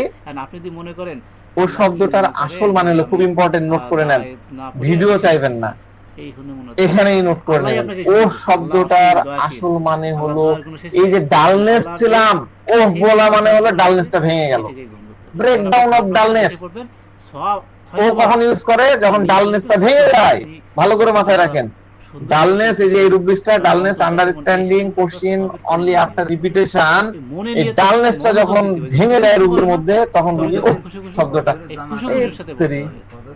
তেরি, এই যে শব্দ ব্যবহার করলো, এটা হলো নিরপেক্ষ কি ডালনেস ব্রেক হয়ে গেল। ডালনেস যেটা ছিল সেটা ভেঙে গেল, এবং পেশেন্টের কি হলো? পেশেন্ট জেগে উঠলো, পেশেন্ট অ্যাওয়াকেন হয়ে গেল। এর মানে দাঁড়ায়, যদি এই ওয়ার্ডটা না আসতো, তবে ততক্ষণ পর্যন্ত কিন্তু পেশেন্ট অ্যাওয়াক বা জেগে উঠতে পারতো না, তাহলে শূন্যস্থান সচেতন পূরণ কে হতো করবে না। এখন? এই শূন্যস্থান কে পূরণ করবে? আমি কি ক্লিয়ার করতে কোনো পারছি? কথা? পপুলাস কিন্তু সবসময় এই ডালনেসের মধ্যে ডুবে থাকে না। এই যে ওহ শব্দটা উচ্চারণ করলো, তেরি, ওহ তেরি, হায় আল্লাহ, ও এই শব্দের কারণে হঠাৎ করে তার অ্যাওয়েক হয়ে যায়।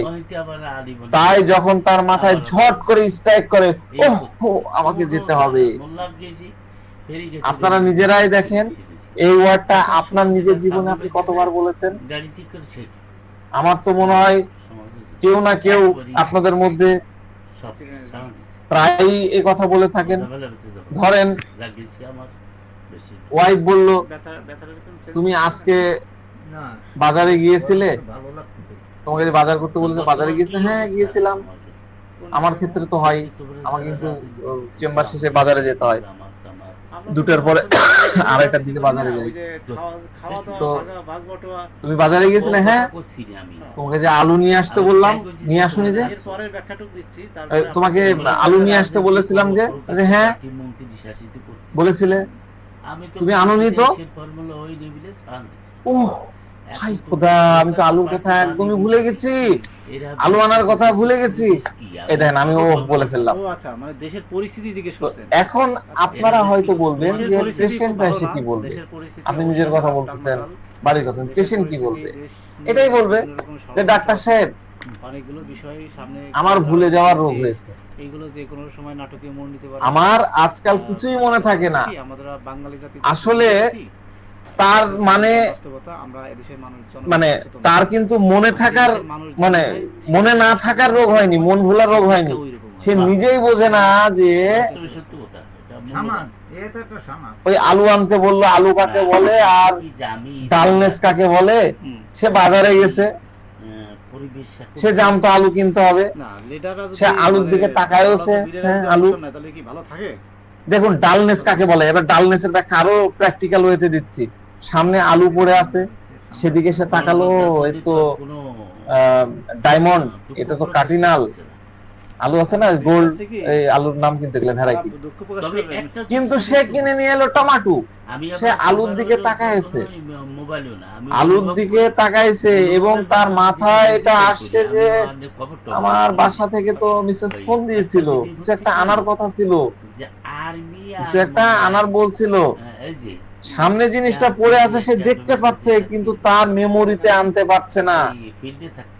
যেমন রুগী আসলো, সে হয়তো বাড়ি থেকে পুরো ভেবে এসেছিল। দেখেন আপনার চেম্বারে আপনি এই জিনিস কিভাবে পাবেন, সে বাড়ি থেকে পুরো ভেবে এসেছিল যে আমি ডাক্তারের কাছে গিয়ে কি বলবো, ডাক্তারের কাছে কি বলবো, সে ভেবে আসছে।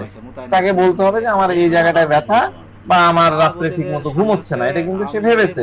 দেখুন কোকুলাসের সবচেয়ে ভালো এন্ট্রি পয়েন্টটা কি? কোকুলাস আপনার কাছে আসছে কারণ তার রাত্রে ঘুম হয় না, কোকুলাস এসছে কারণ তার ঠিক মতো খিদা পায় না, কোকুলাস আসছে কারণ তার শরীরে ভীষণ অলসতা কাজ করছে, কিংবা কোকুলাস আসছে তার দুই হাতে খুব ব্যথা। সে বাড়ি থেকে এই সমস্ত ভেবে আসছে যে ডাক্তারকে গিয়ে আমাকে এগুলা বলতে হবে, ডাক্তার সাহেব আমার আজকে কাঁধে খুব ব্যথা থাকে, ইদানিং আমার কাঁধ খুব ব্যথা করে, আমার খুব কোমর ব্যথা করে, এই কথাটা তাকে সে বলতে আসছে। এখন সে ডাক্তারের চেম্বারে বসলো। ঠিক আছে, ডাক্তারের চেম্বারে আমরা প্রথমে যেটা করি, নাম দাম নিই, বয়স টয়স নিই, ঠিকানা টিকানা সব জেনে নেওয়া হলো।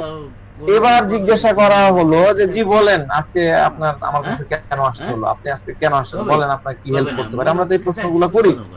রুগী তখন বলবে যে ডাক্তার সাহেব অনেকদিন হয়ে গেল, আজকাল না কেমন জানি, আজকাল না, ও কোকুলাস স্টাইল, আমি কোকুলাস স্টাইলে বলতে যেভাবে বলে, ডাক্তার সাহেব অনেক দিন হয়ে গেল, আজকাল না না জানি কেমন লাগে, কোন কাজ করতে মন চায় না। একটু থেমে থেমে বলছে, কিন্তু তার কথা বলার কথা ছিল যে তার কাঁধে ব্যথা, অথচ সে কাঁধে ব্যথার কথাটাই বলতে পারছে না। কারণ এখন এসেছে, মানে ডাক্তারের সামনে এসে হঠাৎ করে সে একদম ডাল হয়ে পড়ছে। যেমন আপনাদের উপরে, আপনার চোখের উপরে ধরেন যে আপনার ছবি তোলা হতো, আগে কি করা হতো, আমরা স্টুডিওতে ছবি তুলতে গেলে কি করতো, ওই স্পট লাইট কিন্তু ব্যবহার করতো, তাই না? স্পট লাইট দিত, তো লাইট যখন ফেলতো তখন কি হতো, তীব্র আলোতে হঠাৎ করে আমাদের আমাদের একদম কি হয়, আমাদের চোখ কি হয়, একদম মানে ইয়ে হয়ে যায় না, একদম ফোকাস ইয়ে হয়ে যায়, দেখতে পাই না কিছু, ইয়ে হয়ে যায়, এরকম করে ফেলি। তো কোকুলাস রোগীও যখন ডাক্তারের সামনে আসে, তার ফোকাস, তাকে যখন ফোকাস করা হয়, ঠিক তাৎক্ষণিক রিয়াকশনটা ওরকমই হয়। আপনাদের যাদের স্টুডিওতে ছবি তোলার অভিজ্ঞতা আছে, সেম ওই জিনিস হয়, তাৎক্ষণিক রিয়াকশন, সে বুঝতেই পারে না সে আসলে কি কথা বলার দরকার ছিল আর কি বলবে। সে বলবে যে ডাক্তার সাহেব আমি জানি না আমার আসলে কি কি কথা বলার ছিল, আমি বাড়ি থেকে কি যেন ভেবে এসেছিলাম, এটা কিছু একটা তো বলতে হবে, আমি তো এইরকম ক্ষেত্রে আমরা কি করি, তাকে কিছু গাইডেন্স দিই, আপনিও কিছু গাইডেন্স, আচ্ছা ঠিক আছে আপনার কি ধরনের কষ্ট হচ্ছে, কি হচ্ছে, এভাবে আপনি কেস বলা শুরু করে দিলেন। কোকুলাস রোগী এবার কেস বলা শুরু করবে, যে সে যেসব রোগের কথা একটা একটা করে বলবে, আপনি খাতায় লিখছেন।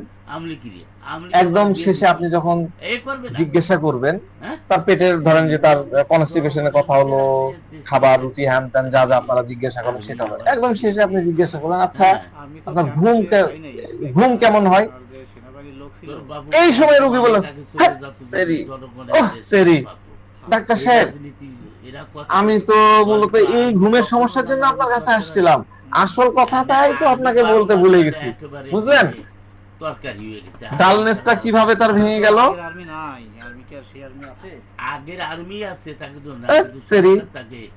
ডাক্তার সাহেব আমি তো আমার মূল ঘুমের সমস্যার জন্য এসেছিলাম, আসল কথাটাই তো আমি বলতে ভুলে গেছি। তো কোকুলাস রোগী আপনার সামনে এসে ঠিক এই কথাটাই বলবে, এটাই হলো আসল কথা। আসল কথাটি রোগী ডাক্তারের সামনে একদম বলতে ভুলে গেছে। তো এই কথাটি রোগী আপনার সামনে কতবার বলে ফেলে, আপনি পুরো কেস নেওয়া শেষ করে ফেলেন, তখন রোগী হঠাৎ করে বলে আরে ডাক্তার সাহেব আমি তো এই সমস্যার জন্য আসিনি, আমার কথা তো হলো আমি ঘুমের সমস্যা নিয়ে আসছিলাম, কথা বলা তো ওটাই ছিল, আমার মাথায় এই চিন্তাই ছিল। এমনকি আমি যখন আপনার ক্লিনিকে আপনার চেম্বারের দরজা দিয়ে ভিতরে ঢুকছিলাম, তখন আমার মাথায় এটাই ছিল যে আপনাকে ঘুমের সমস্যার কথা বলতে হবে। এখন আপনি নিজে থেকে যখন জিজ্ঞাসা, আমি তারপরে কথা বলা শুরু করলাম তো ভুলে গেছি, এখন আপনি যখন নিজে থেকে জিজ্ঞাসা করলেন তখন আমার এই কথাটা মনে পড়ে গেল। এবার বলেন এইভাবে আপনাদেরকে ডালনেসের বিষয় কয়জন ওস্তাদ আপনাদেরকে শেখাইছে? আমি যে আপনাদেরকে যেভাবে শেখালাম, আজকে আমি যে শেখালাম আপনাদেরকে, এটা কয়জন শেখে? আপনাদেরকে সবসময় মনে রাখতে হবে, ডালনেস মানে কিন্তু ভুলে যাওয়া না, ফরগেটফুলনেস না, মেমোরি লস না, এটি বরং এরকম একটা অবস্থা যেখানে মাইন্ড বা মগজ মানে কি বলে, এরকম অবস্থা যে মগজ ঘুমায় নাই, মগজ কিন্তু স্লিপিং না, কোনো জড়তা বা স্টুপিফিকেশনও না, বরং এটা, বা আপনি যদি আনকনসাসনেস বলেন ওরকমও না। ডালনেস হলো এমন একটা অবস্থা যেখানে আপনি তৎক্ষণাৎ বা ঝট করে কোনো প্রতিক্রিয়া বা রেসপন্স দিতে পারছেন না, বাস এতটুকুই। ঠিক আছে, আজকে এই পর্যন্তই রাখছি। আর্জেন্টিনার খেলা আর্জেন্টিনার খেলা দেখবেন, নেক্সট ক্লাসগুলো মিস করবেন না। অনেকজন থাকলে আমাদের ক্লাস নিতে ভালো লাগে, স্পিডটা ভালো পাই। ঠিক আছে। তো সবাই শেষ পর্যন্ত উপস্থিত থাকবেন, প্রত্যেকটা ক্লাস করবেন। ভালো থাকেন, সুস্থ থাকেন। এই দুর্নীতি আল্লাহ যদি হাফেজ। না ঠেকাতে পারে দেশের অর্থনীতি আরো দুর্বল হবে। কিভাবে ঠেকাবে? আসসালামু আলাইকুম। প্রতিদিন এই যারাই আসতেছে না কেন, এই যে আমলি কিন্তু হচ্ছে বিএমপি দাদা 2 দিন পরে সোমবার এটা দুর্নাম কত আরে আমলিক যেটুক করে আমার গেছে চেম্বারে গেছে বসা। বিএনপি এক করতে হবে না, পারবে না, আবার বিএনপি যেটুক করে যাবে এরপরে যে আসবে সে সেটুক করবে করতে হবে না। করমেনি ধ্বংস। কি একটা লিংক দিস তো যেটা দেখা যায়। বুঝছিস?